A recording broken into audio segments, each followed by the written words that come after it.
Hi, Daniel with DanielParsonsMinistry.com. Today's Life Journal Bible reading plan is for the 31st of October, and we'll cover in the Old Testament Job chapter 22, in the New Testament Mark chapter 7 and 8, the New King James Version of the Bible, Job 22.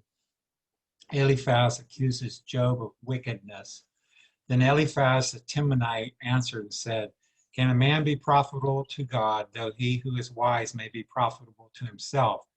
Is it any pleasure to the Almighty that you are righteous, or is it gain to him that you make your ways blameless?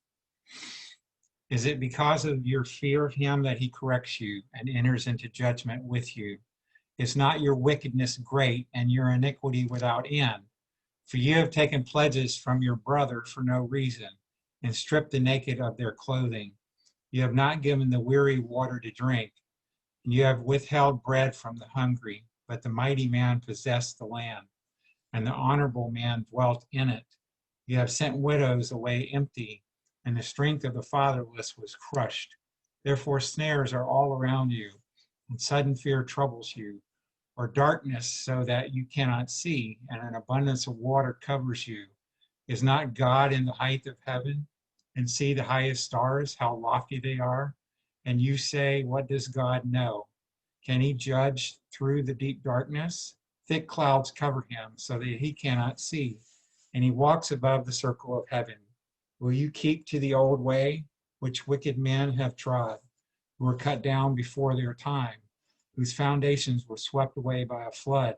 They said to God, depart from us. What can the Almighty do to them? Yet he filled their houses with good things, but the counsel of the wicked is far from me. The righteous see it and are glad, and the innocent laugh at them. Surely our adversaries are cut down, and the fire consumes their remnant. Now acquaint yourself with him and be at peace. Thereby good will come to you. Receive, please, instruction from his mouth, and lay up his words in your heart. If you return to the Almighty, you will be built up. You will remove iniquity far from your tents.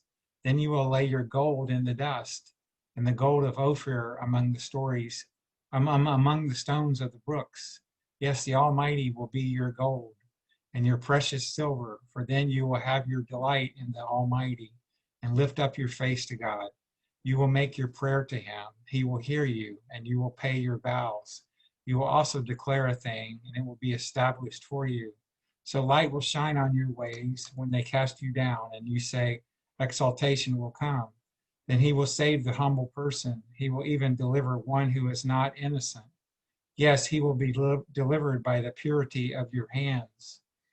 And now, as I pull up Mark chapter 7, we go through the Old Testament once in a year, and we go through the New Testament twice in a year. So, Mark chapter 7. Defilement comes from within. Then the Pharisees and some of the scribes came together to him, having come from Jerusalem. Now, when they saw some of his disciples eat bread with defiled, that is, with unwashed hands, they found fault. For the Pharisees and all the Jews do not eat unless they wash their hands in a special way, holding the tradition of the elders. When they come from the marketplace, they do not eat unless they wash. And there are many other things which they have received and hold, like the washing of cups, pitchers, copper vessels, and couches. Then the Pharisees and scribes asked him, why do your disciples not walk according to the tradition of the elders, but eat bread with unwashed hands?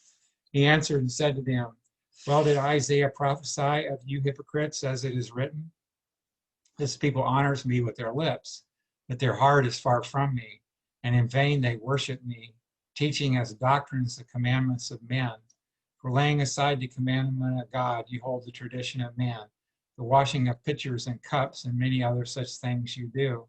He said to them, all too well, you reject the commandment of God, that you may keep your tradition. For Moses said, honor your father and your mother, and he who curses father or mother, let him be put to death. But you say, if a man says to his father or mother, whatever profit you might have received from me is korban, that is, a gift to God, then you no longer let him do anything for his father or his mother, making the word of God of no effect through your tradition which you have handed down. Many such things you do. When he had called all the multitude to himself, he said to them, "Hear me, everyone, and understand. There is nothing that enters a man from outside which can defile him, but the things which come out of him, those are the things that defile a man. If anyone has ears to hear, let him hear." When he had entered a house away from the crowd, his disciples asked him concerning the parable. So he said to them, "Are you thus without understanding also? Do you not perceive that whatever enters a man from outside cannot defile him, because it does not enter his heart, but his stomach, and is eliminated, thus purifying all foods?" And he said, "What comes out of a man, that defiles a man. For from within, out of the heart of man, proceed evil thoughts, adulteries, fornications, murders, thefts, covetousness, wickedness, deceit, lewdness, an evil eye, blasphemy, pride, foolishness. All these evil things come from within and defile a man. A Gentile shows her faith. From there he arose and went to the region of Tyre and Sidon. And he entered a house and wanted no one to know it, but he could not be hidden. For a woman whose young daughter had an unclean spirit heard about him, and she came and fell at his feet. The woman was a Greek, a Syro-Phoenician by birth, and she kept asking him to cast the demon out of her daughter. But Jesus said to her, "Let the children be filled first, for it is not good to take the children's bread and throw it to the little dogs." And she answered and said to him, "Yes, Lord, yet even the little dogs under the table eat from the children's crumbs." Then he said to her, "For this saying, go your way, the demon has gone out of your daughter." And when she had come to her house, she found the demon gone out and her daughter lying on the bed. Jesus heals a deaf mute. Again, departing from the region of Tyre and Sidon, he came through the midst of the region of Decapolis to the Sea of Galilee. Then they brought to him one who was deaf and had an impediment in his speech, and they begged him to put his hand on him. And he took him aside from the multitude and put his fingers in his ears, and he spat and touched his tongue. Then looking up to heaven, he sighed and said to him, "Ephphatha," that is, "be opened." Immediately his ears were open and the impediment of his tongue was loose, and he spoke plainly. Then he commanded them that they should tell no one, but the more he commanded them, the more widely they proclaimed it. And they were astonished beyond measure, saying, "He has done all things well. He makes both the deaf to hear and the mute to speak." As I get Mark 8 up, we've got hundreds of spiritual messages at DanielParsonsMinistry.com. And my wife, Patricia, is a gourmet vegan chef. She's got hundreds of really delicious vegan recipes. You can access them all at the Healthy Living tab, DanielParsonsMinistry.com. Please comment on your favorite recipes. We enjoy interacting with you.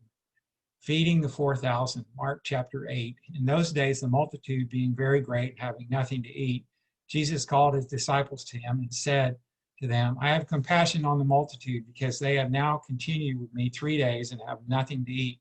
And if I send them away hungry to their own houses, they will faint on the way, for some of them have come from afar." Then his disciples answered him, "How can one satisfy these people with bread here in the wilderness?" He asked them, "How many loaves do you have?" And they said, 7. So he commanded the multitude to sit down on the ground. And he took the 7 loaves and gave thanks, broke them, and gave them to his disciples to set before them. And he set them before the multitude. They also had a few small fish, and having blessed them, he said to set them also before them. So they ate and were filled. And they took up 7 large baskets of leftover fragments. Now those who had eaten were about 4,000. And he sent them away, immediately got into the boat with his disciples, and came to the region of Dalmanutha. The Pharisees seek a sign. Then the Pharisees came out and began to dispute with him, seeking from him a sign from heaven, testing him. But he sighed deeply in his spirit and said, "Why does this generation seek a sign? Assuredly, I say to you, no sign shall be given to this generation. Beware of the leaven of the Pharisees and Herod." And he left them, and getting into the boat again, departed to the other side. Now the disciples had forgotten to take bread, and they did not have more than 1 loaf with them in the boat. Then he charged them, saying, "Take heed, beware of the leaven of the Pharisees and the leaven of Herod." And they reasoned among themselves, saying, "It is because we have no bread." But Jesus, being aware of it, said to them, "Why do you reason because you have no bread? Do you not yet perceive nor understand? Is your heart still hardened? Having eyes, do you not see? And having ears, do you not hear? And do you not remember when I broke the 5 loaves for the 5,000, how many baskets full of fragments did you take up?"